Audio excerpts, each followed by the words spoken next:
Assalamualaikum warahmatullahi wabarakatuh. Alhamdulillah nazzalal Qur'an hudal linnasi wa bayyinatin minal huda wal furqan. Asyhadu an la ilaha illallah wahdahu la syarikalah wa asyhadu anna Muhammadan abduhu wa rasuluh. Allahumma salli ala Muhammadin wa ala alihi wa ashabihi wa mawalah amma ba'd. Qala ta'ala fil Qur'anil Karim, a'udzu billahi minasy syaithanir rajim. Afa hasibtum annama khalaqnakum ngabatha wa annakum ilaina la turja'un. Sadaqallahul adzim. Bapak-bapak, ibu-ibu, adik-adik jamaah salat maghrib Masjid Jenderal Sudirman yang insya Allah dirahmati Allah Subhanahu wa ta'ala. Marilah kita ulangi kembali di dalam kita senantiasa memanjatkan rasa syukur kita kehadirat Allah Subhanahu wa ta'ala, yang mana Allah telah melimpahkan segala taufik dan hidayahnya pada kita sekalian, sehingga di sore yang agak sumuk ini ya, cenderung agak gerah ini, kita masih diberikan maunah pertolongan dari Allah untuk mampu melaksanakan kajian rutin kita. Kemudian salam serta salawat atas junjungan kita Rasulullah Muhammad sallallahu alaihi wasallam, yang berkat perjuangan beliau itulah kita kemudian bisa mengimani, bisa meyakini, bisa mengamalkan, dan sekaligus bisa mendakwahkan dinul haq, dinul Islam. Adapun tadi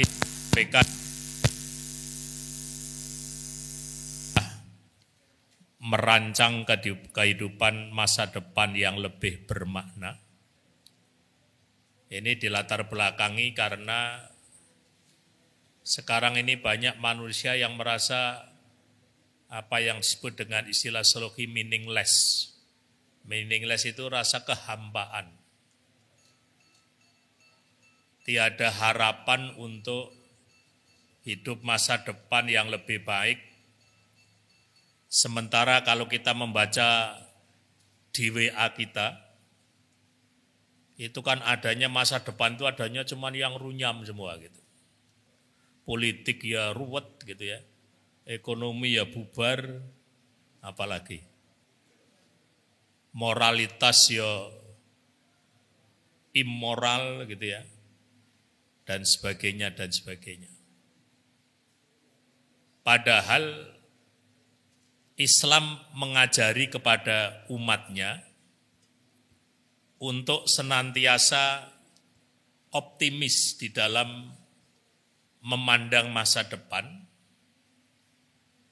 Walal akhiratu khairul laka minal ula. Bahwa kita harus yakin yang akhir itu adalah lebih baik daripada yang awal. Meskipun akhir itu artinya akhirat ya, tapi kita bisa memberikan makna juga. Yang dimaksud akhir adalah masa depan kita akan lebih baik daripada masa yang sebelumnya. Kalau orang Melayu dulu kan pakai berakit-rakit ke hulu, berenang-renang ke tepian. Bersakit-sakit dahulu, bersusah-susah dahulu, baru kemudian berbahagia. Nah, saya mengawali dari persepsi tentang manusia itu siapa? Namanya saja persepsi. Persepsi itu kan cara pandang berdasarkan pengalaman-pengalaman pribadi selama dalam perjalanan hidup yang dia alami. Gitu. Ada orang Jawa yang kondo, urip ki apa to ya? Urip iku perjalanan dari tangis satu ke tangis yang berikutnya. Lahir cenger nangis, terus bareng innalillahi tonggo teparo do nangis. Itulah hidup. Gitu. Setelah itu wassalam. Sudah selesai. Ada orang-orang rasionalis di barat mengatakan manusia adalah animal rasional. Hewan tapi bisa berpikir. Memang ya ada benernya. Banyak orang yang membedakan apa to bedane menungso karo soto kewan. Napa bedane? Manusia bisa berpikir. Manusia bisa membentuk peradaban. Tapi kalau pertumbuhannya secara fisik mungkin malah kita kalah gitu ya. Itu yang kemarin kita untuk pesta-pesta Hari Raya Idul Kurban, boleh kambing dan sebagainya. Kambing lahir beberapa hari, beberapa jam atau beberapa hari mungkin dijilati sama ibunya langsung bisa jalan gitu. Tapi kalau anak-anak kita ambek dijalet-jilati kaya apa ya syukur. Malah kadang-kadang 2 tahun ki ngomong sik apa mlaku sik gitu. Jare ra iso bareng, salah satu yang mendahului. Nek pinter mlayune ngomongnya rada telat gitu ya. Ngomongnya cepet ning mlakune angel. Ya itulah manusia. Ada juga yang mengatakan karena lebih banyak melihat dimensi sosialitas manusia, maka dikatakan manusia adalah homo socius, makhluk sosial. Makhluk yang senantiasa berkecenderungan dan berkeinginan untuk berinteraksi dengan orang lain, saling berbagi dengan orang lain dan seterusnya gitu ya. Makanya kemarin saya baru saja mengundang calon-calon bupati dan wali kota di Jogja gitu ya. Ingin melihat apa permasalahan di Yogyakarta ini yang menurut persepsi mereka gitu. Masalah yang pertama katanya sampah. Ini bukan sampah masyarakat ya, ini sampah tenanan Pak gitu. Kok seprono-seprene kok ya ora rampung-rampung. Setelah sampah panjang paling bawah namanya kelitih. Kelitih, geng, ya. Tawuran antar pelajar dan sebagainya gitu. Makanya saya sering menyampaikan sing paling mesak iki Pak Polisi. Pak Polisi itu kalau cerita senyatanya kondisi rawannya malam hari di Jogja, ki wong rawani ning Yojo Pak gitu. Karena memang ya rawan betul anak-anak muda gitu. Tapi kalau misalnya itu diceritakan kan jadi itu tadi Pak, akhirnya mereka cerita yang baik-baik saja meskipun mereka ngerti bahwa malam harinya kadang-kadang juga, ya untunglah sekarang ada WA yang selalu pesan ke Bapak Ibu sekalian, tolong sore ini jangan lewat jalan ini. Geng ini sedang berantem dengan geng ini. Gitu. Malah kepala gengnya kepalanya rodo bodeh. Ya bisa ditambah-tambahi, bisa tidak, tapi kan setidak-tidaknya awak ide itu ngeri Pak gitu. Terus ada juga yang lain mengatakan manusia adalah homo economicus, makhluk ekonomi, yang apa-apa selalu nganggo pretung Pak. Gitu.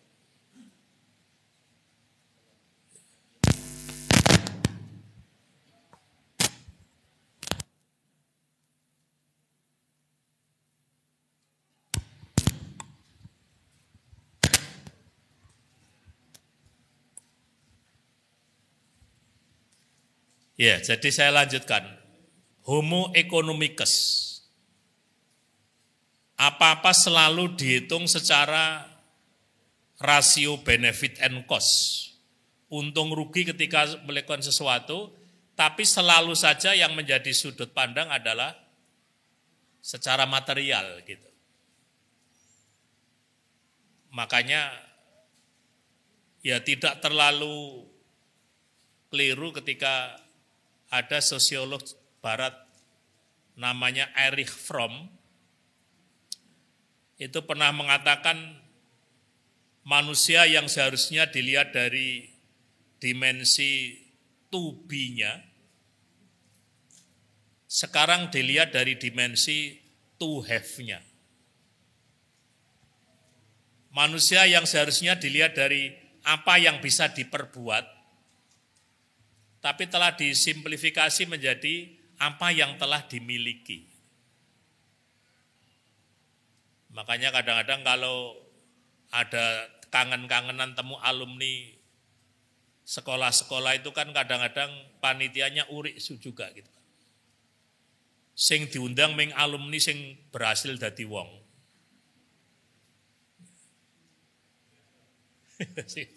Iya, sing ora pati dadi wong ora diundang. Kadang-kadang samalan kita juga begitu. Padahal kalau kita ada suatu pertemuan, ada suatu forum yang langsung memberikan pembedaan stratifikasi sosial seperti itu, kita tidak wajib datang itu. Masa kita ngundang mantu yang diundang hanya teman-teman yang selepel saja gitu. Tonggo teparone belas ra diundang, Pak. Tapi saya pernah diundang ngisi pengajian manten itu. Jadi ceritanya tonggo teparone iki oleh diundang manten ya pengajian di rumahnya, tapi ketika pengajian di Gendung hanya yang diundang itu hanya itu tadi. Rombongannya lah gitu yang kira-kira stratifikasi sosialnya relatif sama. Nah itu kalau Rasulullah mengajarkan kalau ada undangan manten seperti itu nggak usah datang. Karena apapun aktivitas menggembirakan masyarakat, kalau dalam Islam yang diutamakan memang untuk fukoro wal masakin. Untuk orang-orang fakir dan miskin. Nah, termasuk juga kemarin ketika Hari Raya Kurban itu kan juga dari tahun ke tahun selalu muncul pertanyaan gitu. Nek jamaah Masjid Al Jenderal Sudirman sing wis sugih-sugih ku apa ya wangun untuk bagian daging gitu. Ayo wangun wong ibu-ibu esuk-esuk wis do golek teng pasar Demangan golek anglo gitu. Makanya saya sering menyampaikan panitia kurban sing paling apik iki panitia kurban saya oleh bagi daging itu paling cepat, Pak. Kan ada yang sampai jam 2, jam 3 ibu-ibu ngepet-ngepeti anglo bareng kono pet motor liwat toko dikira nggawa daging bule malah sopi gitu. Bareng menjelang maghrib kae terus teko bawa daging. Wah ibu-ibu ngomongnya rada sengkring kae Pak. Mas, nek ora karep dibagi mbok rasa dibagi Mas. Wah itu kan ya anu to. Soale ngenteni wis kesuwen gitu loh Pak. Jadi wis. Terus yang berikutnya ada juga yang mengatakan manusia adalah animal educandum. Ya seperti hewan tetapi mereka bisa dididik, bisa dilatih dan sebagainya sehingga mereka memiliki kebudayaan. Nah kemudian itu adalah pandangan tentang manusia secara umum dalam teori-teori sekuler. Kemudian bagaimana Islam sendiri melihat manusia itu siapa? Islam memandang bahwa manusia adalah makhluk fungsional yang memiliki tugas dan memiliki tanggung jawab. Firman Allah dalam surat yang ke-23, itu surat Al-Mu'minun, ayat yang ke-115, yang tadi saya bacakan, afahasibtum annama khalaqnakum ngabatha wa annakum ilaina la turja'un. Apakah kamu mengira bahwa kami Allah menciptakan manusia secara main-main saja dan kamu tidak akan dikembalikan kepada kami? Dari ayat ini ada 3 penegasan dari Allah Subhanahu wa Ta'ala tentang kita manusia ini. Yang pertama, bahwa manusia adalah makhluk ciptaan Tuhan yang Maha Kuasa, ciptaan Allah Subhanahu wa Ta'ala. Dan sekaligus kita juga harus meyakini dan mempercayai bahwa manusia sejak generasi pertama, makhluk pertama Nabi Adam sampai yang terakhir sekarang ini ya prejengannya itu sudah seperti ini. Prejengan itu apa? Ya jelegere gitu ya. Jelegere itu kayak gitu itu. Karena waktu Bapak Ibu dulu di sekolah, di SMP, di SMA itu dipengaruhi dengan teori Darwinisme. Meskipun katanya Charles Darwin itu enggak cerita kayak gitu, tapi akhirnya dipahami oleh guru-guru biologi mengatakan bahwa kita ini seketurunan dengan yang ada di Gembira Luko itu. Ya nek diemper-emper pancen ya rada memper gitu loh Pak gitu. Nek dikai roti, dikai kacang bareng namanya ya meh padha gitu Pak. Ning yo ono bedane gitu. Makanya saya sering usul ya kalau perlu nanti takmir Masjid Jenderal Sudirman setahun sekali melakukan rihlah dakwah itu ya. Mengajak jamaahnya, enggak usah jauh-jauh pergi Pak. Ya ke Gembira Luko itu. Untuk menambah rasa syukur kita gitu. Ya ming sayange awake dhewe iki ming arep tilik sedulur we tikete larang gitu. Masa arep tilik sedulur we 75 to katanya. 75. Padahal dulu waktu saya masih muda, masih S1, saya punya teman di Warung Boto, arep delok nang Gembira Luko liwat ngisor kali Pak gitu. Melompat-melompat nang ngisor kali, ngeti-ngeti wis tekan jerapah gitu. Nek cah nom-nom ngono ku ya wangun wis tuwek ngono ya bangetan gitu. Terus yang kedua, Allah memberikan penegasan bahwa manusia diciptakan tidak sia-sia tetapi berfungsi. Jadi ketika Allah menanyakan, apakah kamu mengira bahwa kami Allah menciptakan manusia secara main-main saja? Gitu. Itu kalau anak-anak gaul sekarang jawabannya ya tidaklah ya, gitu. Ya ndaklah gitu. Pasti Allah menciptakan manusia by design. Ada rancang bangun yang sudah dipersiapkan dengan baik gitu. Nah, kemudian penegasan yang ketiga, kalau sampai waktunya kita akan dikembalikan dan bertanggung jawab kepada Tuhan. Inilah konsep inna lillahi wa inna ilaihi raji'un. Jadi kalau nanti kontrak kita sudah habis di dunia, maka kita akan kembali kepada Allah dan akan dimintai pertanggungjawaban. Nah, Bapak-bapak, Ibu-ibu sekalian, sekarang pertanyaan yang berikutnya, apa fungsi manusia tadi? Yang dikatakan manusia adalah makhluk fungsional. Nah, jadi manusia dalam eksistensinya secara berpribadi, artinya untuk kehidupan orang per orang, maka manusia harus memperkembangkan secara seimbang berbagai potensi-potensi yang ada pada dirinya.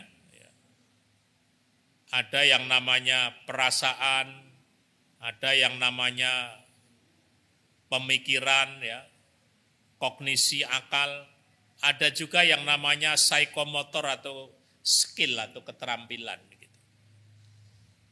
Jadi Allah memberikan petugasan kepada masing-masing pribadi supaya antara akal, hati, dan skill itu bisa diperkembangkan secara seimbang. Kalau itu dikembangkan secara tidak seimbang, maka hidupnya itu bahasa Jawanya itu gotang. Gotangnya apa, Pak? Yaitu kalau bapak-bapak kalau biar zaman cilik seneng adu jangkrik kayak, ya, sing apa, sikil sing dawa sing mburi ki ilang, kuwi jare tarunge menangan. Jane ora iso ora menangan, bae ora iso mundur. Itu jadi ora iso mundur itu kadung maju gitu. Tapi dianggap jare sing jangkrik gotang menangan, jare ora iso mundur gitu. Bisa nembeng maju gitu. Nah, demikian juga manusia juga gitu. Kalau yang berkembang hanya rakyunya saja, hanya akalnya saja, tapi tidak diikuti dengan perasaan yang semakin membaik gitu. Ini kan sekarang ada, misalnya di sekolah-sekolah SLTA sekarang ada kelas-kelas tertentu yang pakai SKS. Ya, artinya ada sekolah yang lulusnya 3 tahun, ada yang lulusnya 2 tahun. Tapi setelah saya cermati, itu yang lulus 2 tahun itu, mungkin secara intelektual memang bisa berkembang lebih pesat, tetapi secara emosional tetap jiwa kekanak-kanakannya itu tetap masih muncul. Artinya kecerdasan intelektual yang dipercepat, diakselerasi, itu tidak diimbangi dengan akselerasi pada pertumbuhan kejiwaannya gitu. Ya itu wajar saja, makanya kan sekarang ada ya Pak, baru umur 25 sudah doktor, sudah profesor misalnya.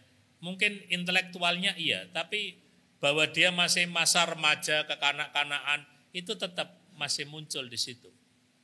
Artinya makanya orang mengatakan IQ seseorang, jadi bapak-bapak, ibu-ibu sekalian dulu ketika umur sampai ke 20 sampai 25, itu IQ itu sudah mentok Pak.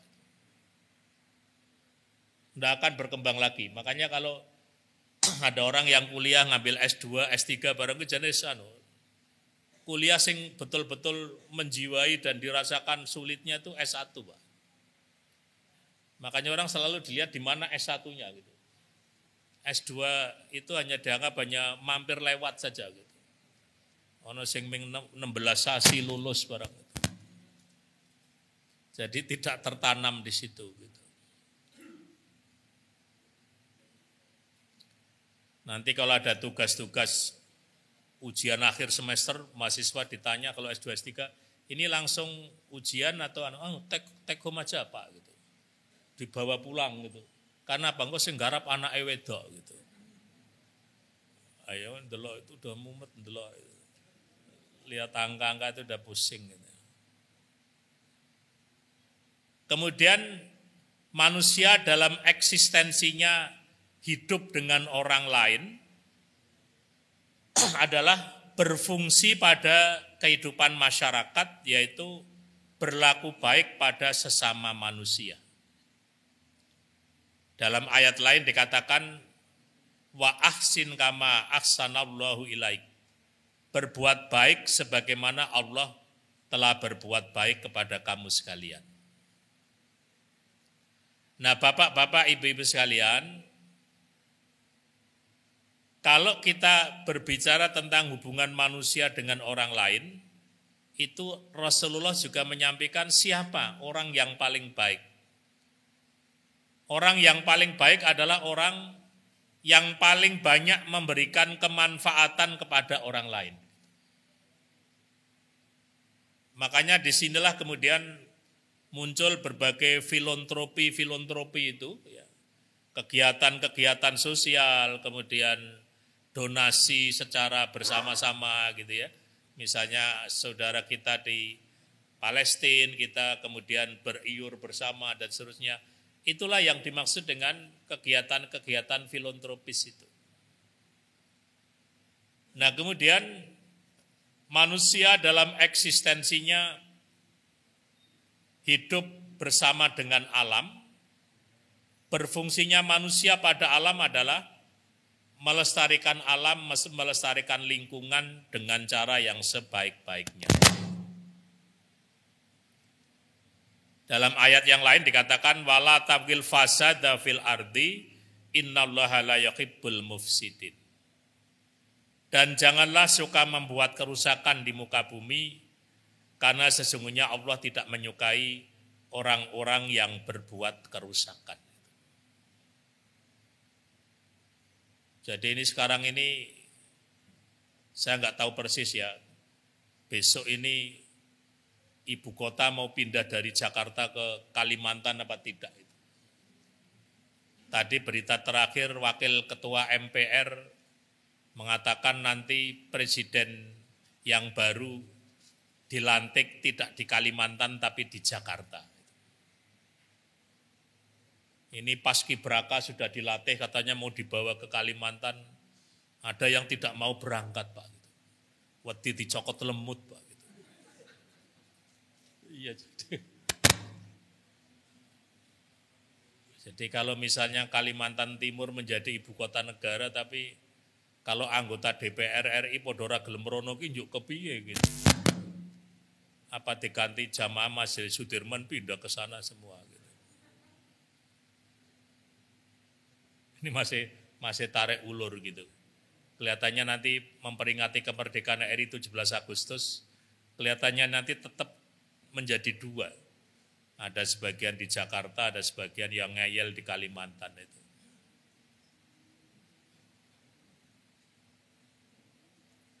Nah kemudian yang keempat, manusia dalam eksistensinya diciptakan dan diasuh oleh Tuhan, maka berfungsinya manusia dengan Tuhan adalah memuja dan menyembahnya.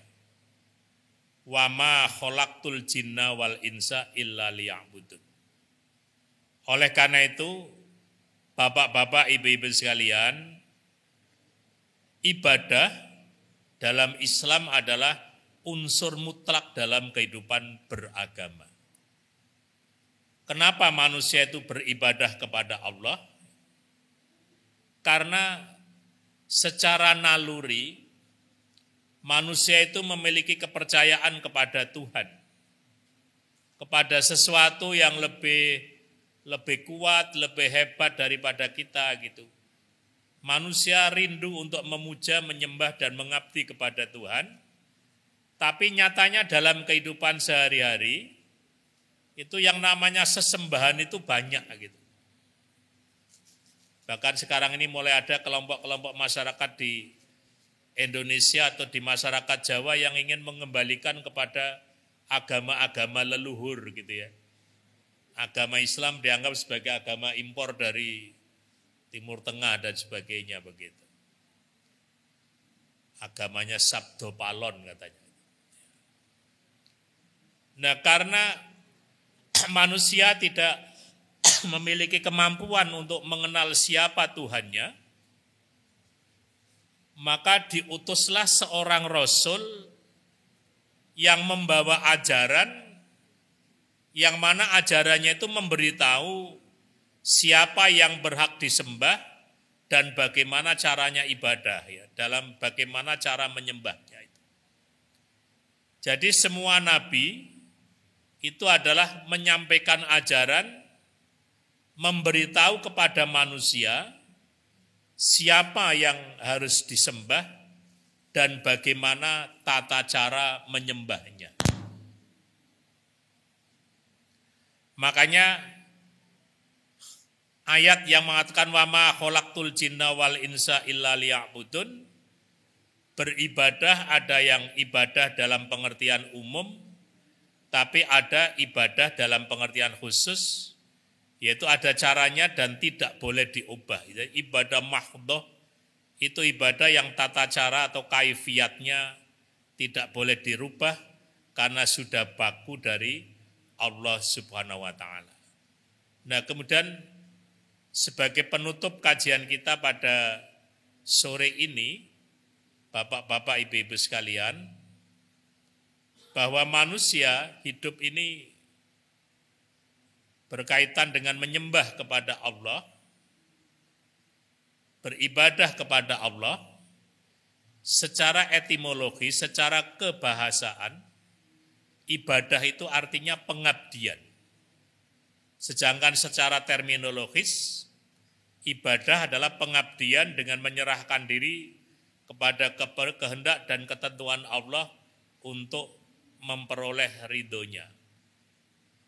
Sedangkan Ibnu Taimiyah mengatakan ibadah adalah tunduk dan cinta, yaitu tunduk mutlak kepada Allah disertai cinta sepenuhnya kepada Allah Subhanahu wa taala. Nah, tadi ibadah itu tadi saya sampaikan ada dua macam ibadah. Ada ibadah umum atau ibadah ammah, ghairu mahdhah, yakni apa? Menjalani kehidupan untuk mencari ridha Allah dengan mentaati syariatnya seperti ibadah diri, ibadah sosial, ibadah alam, dan ibadah pendekatan kepada Allah yang penting cara dan niatnya harus baik gitu.